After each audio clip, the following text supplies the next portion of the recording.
अभी मैं आसाम के गुवाहाटी से आगे डिब्रूगढ़ की तरफ हूँ और आप देख सकते हैं आसाम के इन पहाड़ियों और घाटियों के रास्ते से मैं गुजरता हुआ इन घाटियों को बेहतरीन फ़िज़ाएँ, आसाम हिंदुस्तान के उन फ़िज़ाओं वाले स्टेट है, उन नदियों घाटियों पहाड़ियों और वीरानगी भी है, चमन भी है, मायूसी भी है, खुशी भी है, फ़लसफ़ा भी है, यहाँ वफ़ा भी है, यहाँ बेवफ़ा भी है। हर तरह के दरख्त और हर तरह के फ़िज़ाओं में हवा, देखिए आप, ये देखिए।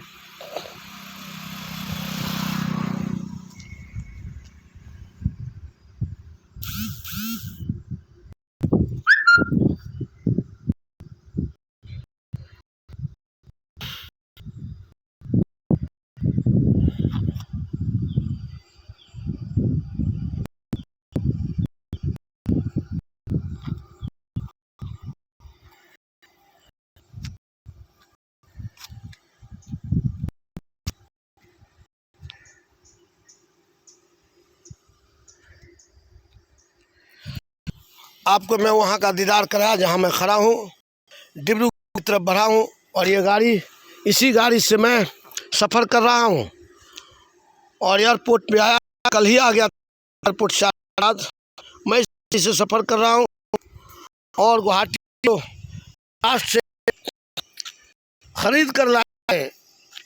इंसानों को जानवरों का है मेंबर ऑफ फैमिली, आम लोगों ने अपने डेमोक्रेटिकल राइट्स का, मेंटल राइट्स का इस्तेमाल करते प्रोवाइडिंग असेंबली के मेंबर बनाया। जिन लोगों ने वोट दिया, आज उनकी जो डेमोक्रेटिकल राइट्स है, उनका फंडामेंटल राइट्स है, राइट्स ऑफ पीपुल्स है, उसका खून कर दिया गया, समझ लो आप।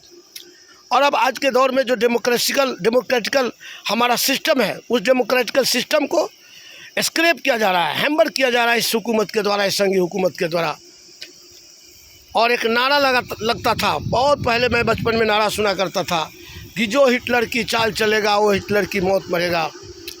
आज मुझे हिटलर, मुसोलिनी और इटली का मुसोलिनी और जर्मनी का हिटलर और रूस का निकोलस जार की याद आ रहा है। पाकिस्तान का जनरल जियाउल हक इसी तरह के तानाशाही के साथ हुकूमत चला रहा था, लेकिन अंजाम कितने बुरे हुए और उस अंजाम से वाकिफ़ है पूरी दुनिया के लोकतांत्रिक देश में जहाँ जमहूरियत है, जहाँ डेमोक्रेसी है, उस डेमोक्रेसी को आप स्क्रैप करने की कोशिश करेंगे, उस डेमोक्रेसी को ख़त्म करने की कोशिश करेंगे। ये मेरा ड्राइवर है, नौशाद साहब है पीछे बैठे हुए, तमाम लोग। हम अब गाड़ी में मैं बैठा हूँ और गाड़ी में बैठ के डिब्रूगढ़ की ओर बढ़ रहा हूँ।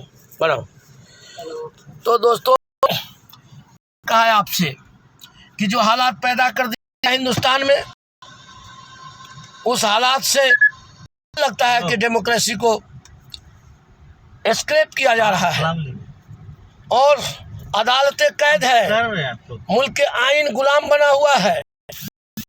बाबा राम जी अम्बेडकर के द्वारा लिखी गई इंडियन कॉन्स्टिट्यूशन को डैमेज किया जा रहा है और डैमेज का एक तरफ समझ लीजिए उसे ख़त्म किया जा रहा है और ख़त्म करने की चली जा रही है। इन साजिशों के खिलाफ अगर हम और आप इनकलाब की आवाज़ बुलंद नहीं किया तो याद रखना मेरे दोस्तों, इस शहादत, लाखों शहादत के बाद मिली आज़ादी को यह संघ के लोग, भाजपा के लोग, या नागपुर वाले लोग ख़त्म कर देंगे।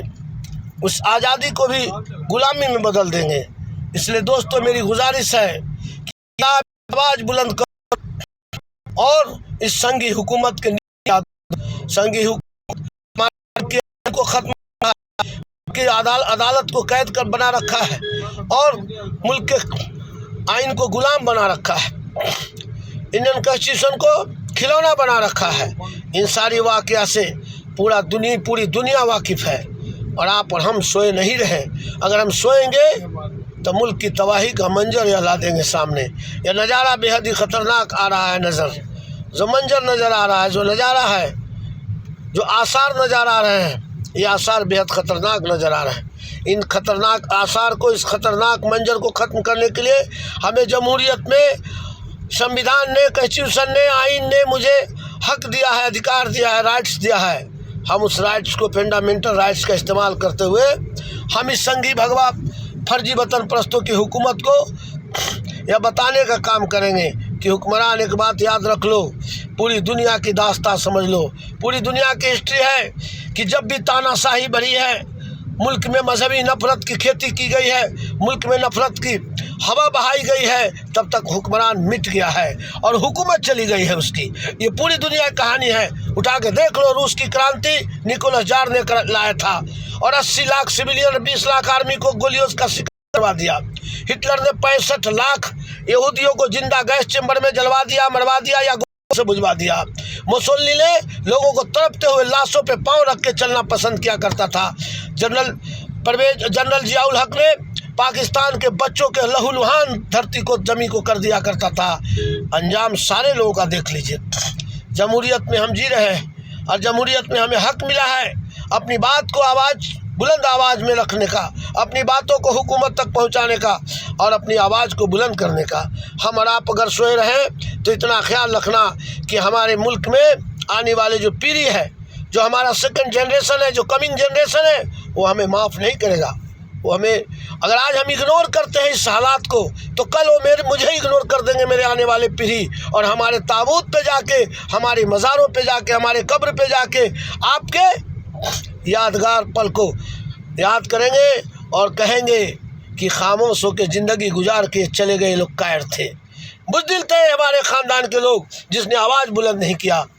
चूँकि हमें अपने ख़ानदान के उन लोगों से सीखना चाहिए जिन लोगों ने शहादत देकर, हज़ारों नहीं लाखों कुर्बानियाँ के बाद हिंदुस्तान को आज़ाद कराई गई और अंग्रेज़ों और फिरंगियों को यह बताया गया कि हिंदुस्तानी सेना तुम्हारी अंग्रेजी फ़ौज की गुलामी नहीं कबूल करेगी, हमारी हिंदुस्तानी सेना तुम्हारे अंग्रेजी फ़ौज के तोपों की गोली से ज़्यादा है। तुम्हारी बंदूकें गड़गड़ा रही थी, तोपें गरज रहा था, आसमान के बादलों में उनके हवाई जहाज तरतरा रहे थे, लाठियाँ चल रही थी, गोलियाँ चल रही थी हिंदुस्तानियों पर। लेकिन जिस दिन हिंदुस्तानियों का सीना ज़्यादा हो गया, उस दिन अंग्रेज़ों की गोली कम पड़ गई और अंग्रेज़ को हिंदुस्तान छोड़ के जाना पड़ा। दोस्तों याद रखना, संघी भगवा फर्जी वतन परस्तों, भाजपा के लोगों जो आज हालात पैदा किए हो, इस हालात से रूबरू हो जाओ, इस हालात को खत्म करो, वरना तेरा भी घर जलेगा, तुम्हारे लोग भी परेशान होंगे, तुम्हारे लोग भी तबाही का मंजर देखेंगे अपनी आंखों से।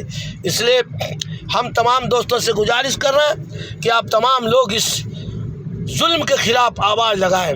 दोस्तों आसाम से मेरा फिर प्रोग्राम है, मैं यहाँ से वापस आज शाम को निकल जाऊँगा। हिंदुस्तान के हर सूबे में जाके अपनी बात रखता हूँ और बेखौफ ज़िंदगी जीता हूँ। न कोई दौलत की लालच है, न जीने का कोई शौक़ है, न दिल में अगर कोई रंजो गम है और न कोई अफसोस है मुझे, क्योंकि ज़िंदगी के वह हर पल हमने जी लिया है, ज़िंदगी के हर मरहले को हमने देखा है करीब से, ज़िंदगी की मायूसियों को हमने देखा है, ज़िंदगी की खुशियों को हमने देखा है, ज़िंदगी के तबाही और बर्बादी के आलम हमने देखा है, ज़िंदगी को बेहद करीब से हमने देखा है। इसलिए दोस्तों मुझे बहुत ज़्यादा न तो खौफ है और न तो मुझे कोई लालच है।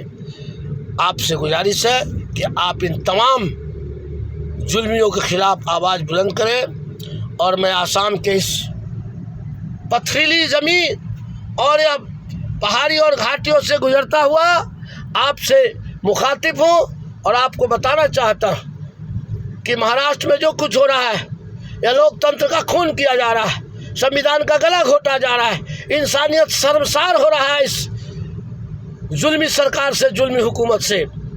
इसलिए दोस्तों जगो और जगाओ।